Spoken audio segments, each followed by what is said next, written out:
오늘 본문에 보면 아합이 죽고 아합의 아들 여호람이 자신의 속국으로 있던 모압이 배반하여 그 징벌하러 그리고 그 영토를 회복하러 전쟁을 나가면서 남왕국의 왕인 여호사밧을 불러 함께 가는 장면이 시작입니다. 원정길에 일주일쯤 가니까 이제 식량이 떨어지고 마실 물이 떨어져서 이제 그 곤경에 처하여 어찌할 바를 모르는데 이 북왕국 그 아합의 아들인 여호람이 묘하게도 하나님의 이름을 찾습니다.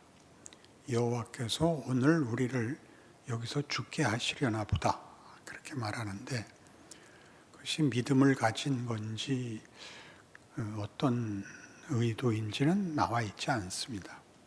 그런데 여호사밧이 그 말을 받아서 이제 엘리사를 불러 자신들의 원정과 현재 닥친 곤궁을 해결할 하나님의 방도를 구합니다. 땅을 많이 파서 물웅덩이를 만들어 아침에 일어나 보니 웅덩이마다 물이 가득하여 기갈을 면하게 됩니다. 그리고 엘리사가 여호사밧을 위하여 한 호의적인 하나님의 약속은 기갈을 해결할 뿐만 아니라 이 전쟁에서 승리할 것도 약속합니다. 그래서 그 후에 나오는 군대로 모든 영토에 침입하여 그 열매들을 다 수탈할 뿐만 아니라 그 농토들을 전부 황폐케 하는 좋은 나무들을 베어버리고 돌들로 다 밭에 뿌리는 그런 행동들까지 말하자면 침략 전쟁의 그 모습을 보여주고 있습니다. 그런데 쫓기던 모압 왕이 마지막에 오갈 데가 없이 궁지에 몰리자 성 위에서 자기의 맏아들을 번제로 바쳐 전세를 역전시킵니다. 우리말 성경에도 27절을 보시면 말이 애매한데 이에 자기 왕위를 이어 왕이 될 맏아들을 데려와 성 위에서 번제를 드린지라 이스라엘에게 크게 경노함이 임하매 그들이 떠나 각기 고국으로 돌아갔더라. 이스라엘에게 크게 경노함이 임했다는 것은 그 모압 왕이 자기 아들을 죽이는 것을 보고 충격을 받았다 그렇게 이해할 수 있습니다. 그래서 더 이상의 그 비참한 결과는 보지 말자. 이쯤에서 만족하고 돌아가자. 그런 이해로도 이해할 수 있고 또는 그 고고학적인 발굴에 의한 비석에 의하면 이 전쟁이 그 비석에 기록되기는 모압의 대승으로 기록되어 있다고 합니다. 그러니까 이 경노함은 아마 그 모압의 군사들이 그 왕이 자기 아들을 번제로 바치는 걸 보고 아마 마음에 깊이 분발하여 전세를 역전시킨 것으로도 보입니다. 우리는 이 문제를 열왕기가 여기에 본문으로 택한 이유를 의도를 좀 더 깊이 살필 필요가 있습니다. 우리가 이전에 했던 아합 왕의 죽음을 부른 길르앗 라못에서의 전쟁에서 하나님은 아합을 죽이기 위하여 누가 아합을 꾀어 이 전쟁터에 와서 죽게 할꼬? 라는 질문에 대한 답을 한 영을 기억합니다. 어떻게 하겠느냐? 제가 거짓말하는 영이 되어 선지자들 입에 거짓말을 넣어서 아합을 꾀어 나오겠습니다. 가라, 그렇게 해라. 너는 성공할 것이다. 하나님이 거짓말을 시키실 수 있냐? 이 문제로 우리는 결국 하나님이 누군가를 아는 게 아니라 도덕법 위에 서 있다.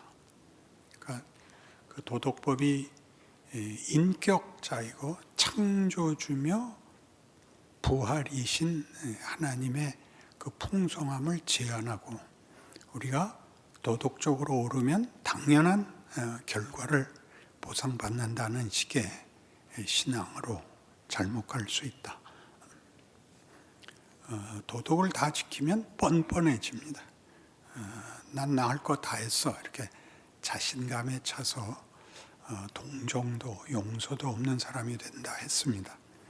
오늘도 같은 차원에서 하나님이 어떻게 이방신에게 아들을 번제로 드리자 이방신이 일어나서 여호와를 믿는 백성을 이기는, 그래서 하나님이 지는 전쟁이 있을 수 있느냐 하는 질문을 이 본문이 던지는 것입니다. 그러니까 우리는 하나님을 믿으면, 하나님을 편으로 삼으면 하나님은 우리에게 승리를 주신다, 그렇게 믿고 있다는 것을 반박하는 셈입니다. 역사에서 이 사건을 증명으로 여기 기록한 셈이죠. 하나님을 우리 편으로 만들었으므로 나는 늘 이긴다라는 이런 생각을 기독교 회사에서는 중요한 신앙의 한 왜곡으로 승리주의라는 것을 가르칩니다. 승리주의란 하나님이 편을 들면 언제나 이긴다 하는 생각인데, 하나님이 자기 편을 든다는 게 매우 애매한 조건입니다. 내가 하나님을 믿으니 하나님은 내 편을 들어야 된다. 그래서 나는 늘 우월하고 우세해야 된다 라고 생각하는 것을 끊습니다. 같은 맥락에서 하나 더 나가면 주술적 신앙을 가지게 되는데, 주술적 신앙이라는 것은 간절히 구하면 하나님이 답하신다 라는 무속적 공식을 가지게 되는 것입니다. 하나님이 우리의 간절함에는 꼭 답해야 된다 라고 가지게 되는 것도 잘못된 생각이다 이겁니다. 왜냐하면 간절함이라는 것은 절대적인 조건이 아닙니다. 여러분 잘 아시는 대로 무속신앙이라는 것은 치성에 관한 종교입니다. 대상이 누구냐가 설명이 없고 내 간절함에 왜 답을 해야 되는지도 관계도 설명되지 않은 채로 내가 간절하면 신이 누군지 상관없이 답을 얻어야 한다라는 것이 무속신앙입니다. 그래서 잘 아시는 대로 그 치열함을, 간절함의 치열함을 이제 나타내느라고 한겨울에 이렇게 소복 하나를 입고 나가서 냉수로 목욕을 하고 치성을 드리는 이런 것들이 답을 얻어내는 것을 알고 있는, 이런 것을 무속신앙적, 주술적 신앙이라고 합니다. 승리주의적 신앙이나 이 주술적 신앙의 약점은 그 모든 일의 조건이 믿는 자라고 말하는 나입니다. 그러니까 내가 주인이 되면 무슨 문제가 생기냐 하면 기대와 방법과 결론이 내 손 안에 있습니다. 하나님은 수단에 불과합니다. 하나님이 동원되는 이유는 딱 하나, 나보다 능력이 더 있기 때문일 뿐입니다. 그런데 성경이 하고 싶은 얘기는 우리가 어디에서 어긋나냐 하면 하나님이 목적을 가진다는 거죠. 하나님이 방법을 택하시고 하나님이 결과를 준다는 것이죠. 그럼 얘기가 다 달라지는 것이죠. 우리가 우리의 기대와 목적 속에서 신앙을 사용할 때 보면 형통밖에 더 있습니까? 그때 형통은 배 안 곪고 병들지 않는 것 아닙니까?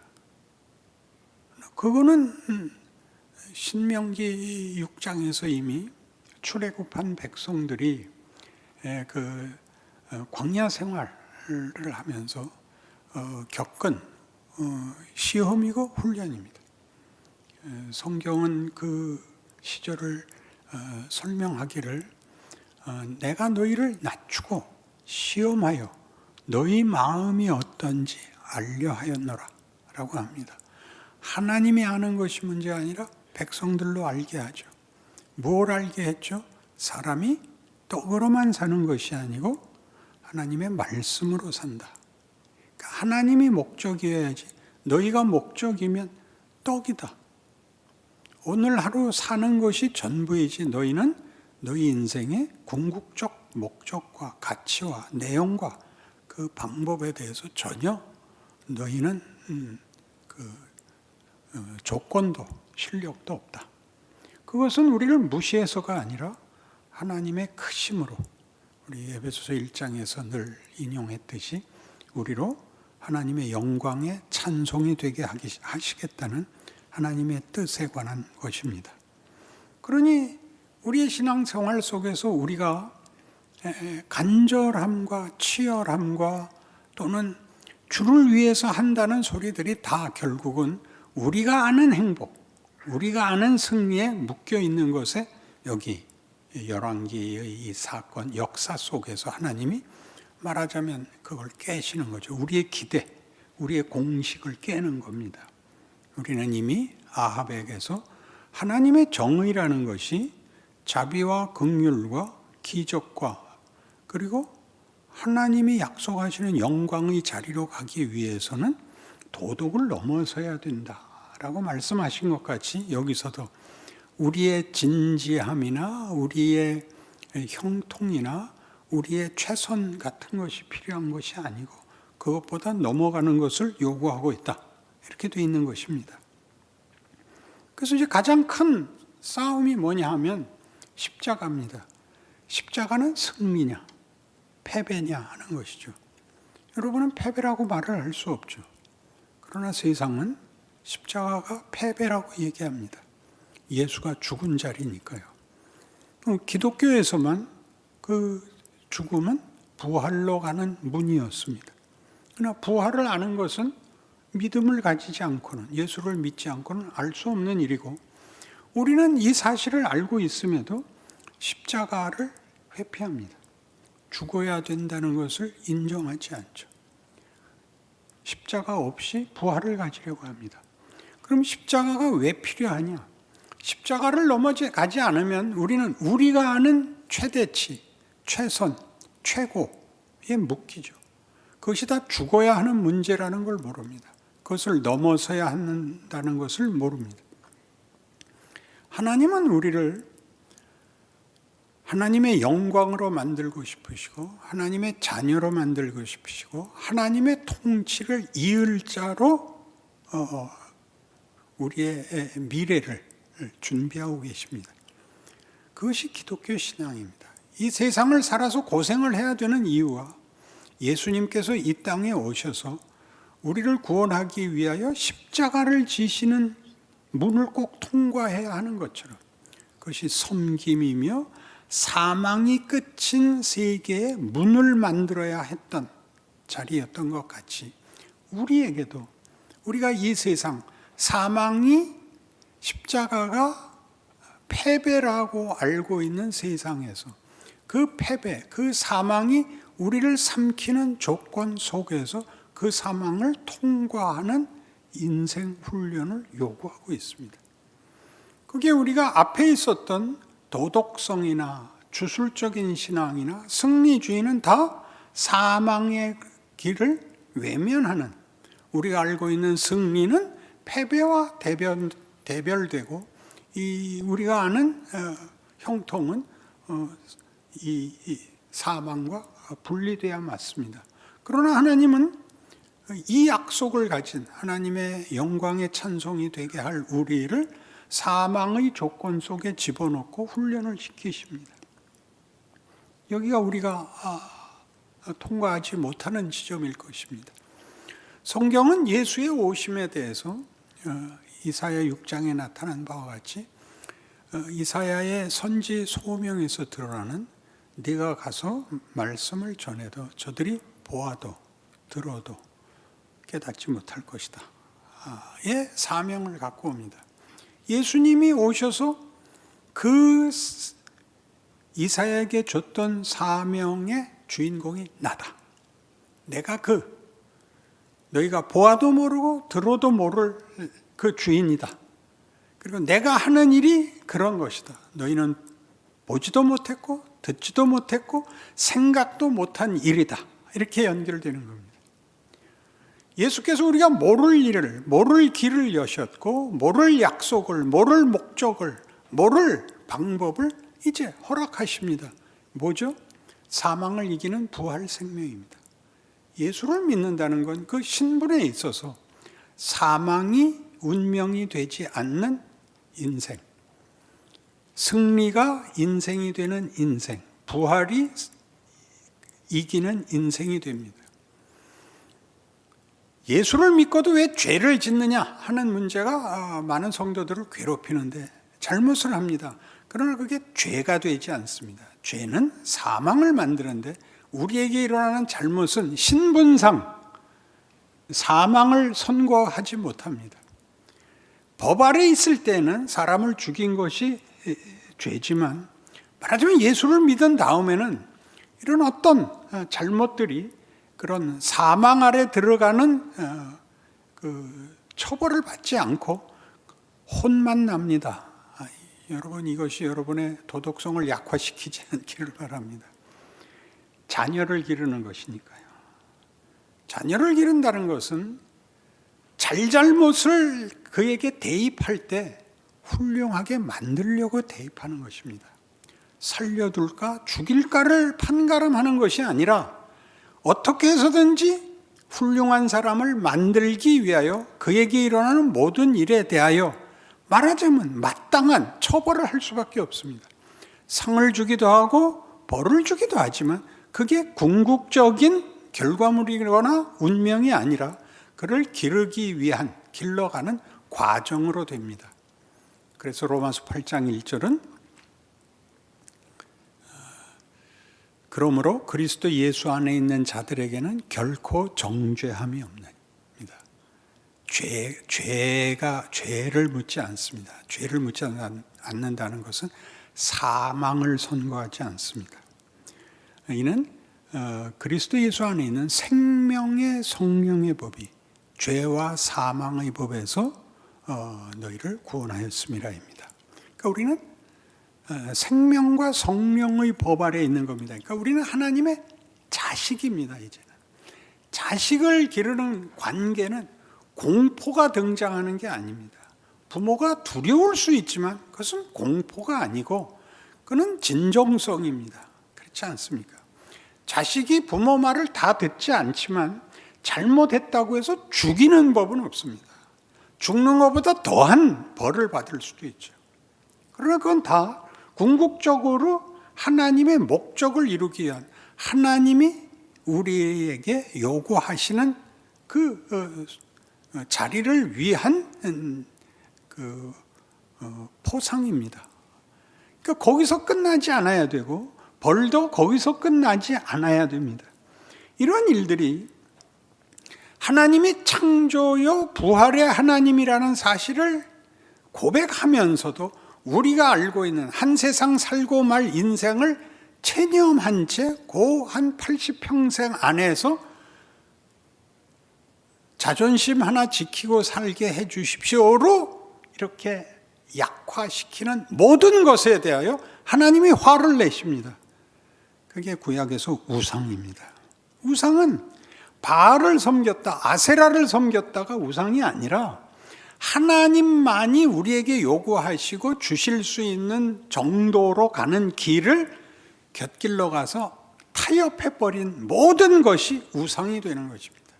그러니까 현대에 와서는 돈이라는 것이 돈이나 부자가 잘못이 아니라 그게 가장 최고의 보상이라고 최고의 만족이라고 생각하는 걸 부순다는 의미에서 다 우상이라 그러는 것입니다. 그러니까 우상은 쉽게 왜 이스라엘 백성들은 이렇게 바알을 섬겼어? 왜 이렇게 아세라를 섬겼어? 그런 게 우상이 아니고 지금으로 와서 무슨 다른 종교들에 대해서 무슨 불교에 대해서나 무슨 다른 이슬람교에 대해서나 그런 다른 종교에 대해서 우리가 예수를 빼놓는 건 다 이렇게 가치가 없어 하는 식으로 경멸하는 것은 그건 무례한 짓입니다. 그리고 무례한 것을 넘어서 어리석은 짓입니다.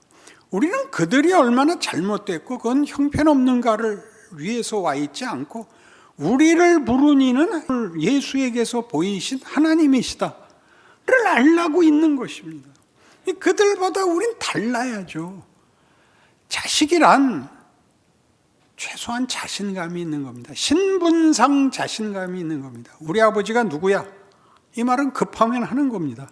그렇지 않습니까? 어디 친구들하고 옛날에 중국집에 가서 짜장면 먹고 제비 뽑힌 놈 하나 남겨놓고 나머지 다 도망가고 나머지가 알아서 나와야 됐었어요. 그래서 창문 타고도 나오고 가다가 잡히고 잡혀서 너희 새끼들 다 죽을래. 그때 마지막으로 전화 한 통만 하게 해주세요. 아버지, 저 좀 중국집에 잡혀 있습니다. 그러는 거 아니에요?